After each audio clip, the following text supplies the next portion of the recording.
നമസ്കാരം, പുതിയൊരു എപ്പിസോഡിലേക്ക് സ്വാഗതം. സദ്യവട്ടത്തിൽ ഒഴിച്ചുകൂടാൻ പറ്റാത്ത ഒന്നാണ് ഇഞ്ചിക്കറി. നമുക്കിന്ന് പുളിയിഞ്ചി എങ്ങനെ ഉണ്ടാക്കാം എന്ന് നോക്കാം. പുളിയിഞ്ചിക്ക് ആവശ്യമായിട്ടുള്ള ഇഞ്ചിയും മറ്റ് സാധനങ്ങളും ഇവിടെ എടുത്തു വച്ചിട്ടുണ്ട്. നമുക്കത് ഓരോന്നോരോന്നായിട്ട് കട്ട് ചെയ്യാം. ആദ്യം നമുക്ക് ഇഞ്ചി കട്ട് ചെയ്യാം.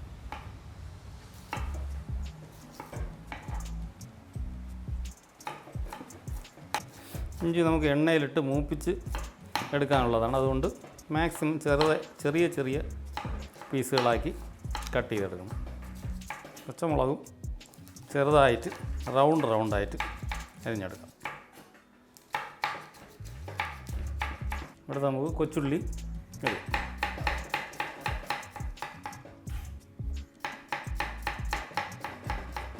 അപ്പോൾ നമ്മൾ കട്ട് ചെയ്യാനുള്ള എല്ലാ സാധനങ്ങളും കട്ട് ചെയ്ത് വെച്ച് കഴിഞ്ഞു. ഇനി നമുക്ക് ഇഞ്ചി വറുക്കാം.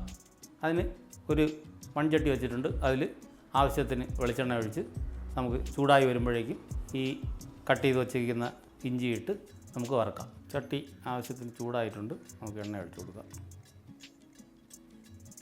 വെളിച്ചെണ്ണ ചൂടായിട്ട് നമുക്ക് ഇഞ്ചി അരിഞ്ഞു വെച്ചേക്കുന്ന ഇഞ്ചി നമുക്കിട്ട് കൊടുക്കാം. വെളിച്ചെണ്ണ ചൂടായിട്ടുണ്ട്. നമുക്കതിലേക്ക് ഈ അരിഞ്ഞു വെച്ചേക്കുന്ന ഇഞ്ചി ഇട്ട് കൊടുക്കാം.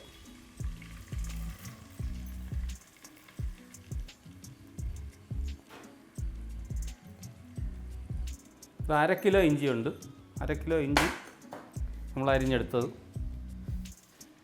ഇതിനി കുറേശ്ശെ ഇത് നല്ല കളറ് മാറുന്നത് വരെ ഈ ഇഞ്ചിയിലുള്ള വെള്ളം മൊത്തം പോയി ഏകദേശം ക്രിസ്പിയായി വരുന്ന രീതിയിൽ നമുക്കിതിനെ വറുത്തെടുക്കണം. അങ്ങനെ നമ്മുടെ ഇഞ്ചി നല്ല രീതിയിൽ മൂത്ത് വന്നിട്ടുണ്ട്. അപ്പം നമുക്ക് ആദ്യം കൊച്ചുള്ളി ഇട്ട് കൊടുക്കാം.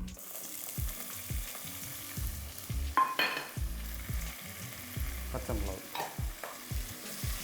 അതുകൂടി ഇതിലിട്ടൊന്ന് ഒന്ന് മൂപ്പിച്ചെടുക്കണം. നമ്മളിട്ട് കൊടുത്ത കൊച്ചുള്ളിയും പച്ചമുളകും അത്യാവശ്യം മൂത്ത് വന്നിട്ടുണ്ട്. 1/2 സ്പൂൺ മഞ്ഞൾപ്പൊടി, എരിവുള്ള മുളക് പൊടി, കാശ്മീരി മുളക് പൊടി, ഒരല്പം കായപ്പൊടി, ഉലുവാപ്പൊടി, ഇത്രയും ഇട്ട് അതൊന്ന് ചെറുതായിട്ടൊന്ന് ഈ വെളിച്ചെണ്ണയിലൊന്ന് മൂത്ത് വരുമ്പോഴേക്കും നമ്മൾ കുതിർത്ത് പിഴിഞ്ഞരിച്ച് മാറ്റി വെച്ചേക്കുന്ന പുളിവെള്ളം നമുക്ക് ഒഴിച്ചു കൊടുക്കാം.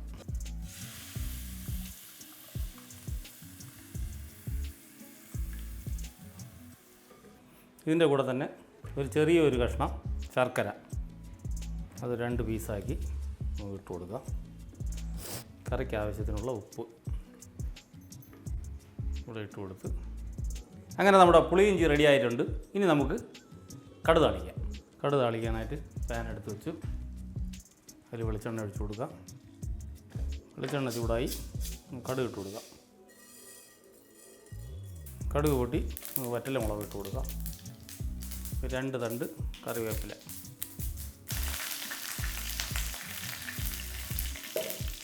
നമുക്കിനി ഇത് പുളിയിഞ്ചിയിലോട്ട് ഒഴിച്ചു കൊടുക്കാം.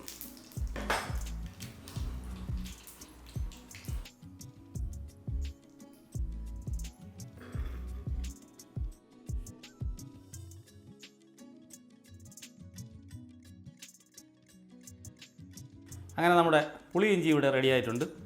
നിങ്ങളും ഈ ഓണത്തിന് പുളിയിഞ്ചി ഉണ്ടാക്കി അതിൻ്റെ ഫീഡ്ബാക്കുകൾ എൻ്റെ കമൻറ്റ് ബോക്സിൽ അറിയിക്കുക. ഇനിയും ഒരു നല്ലൊരു വീഡിയോ ആയിട്ട് വരുന്നവരേക്കും നന്ദി, നമസ്കാരം.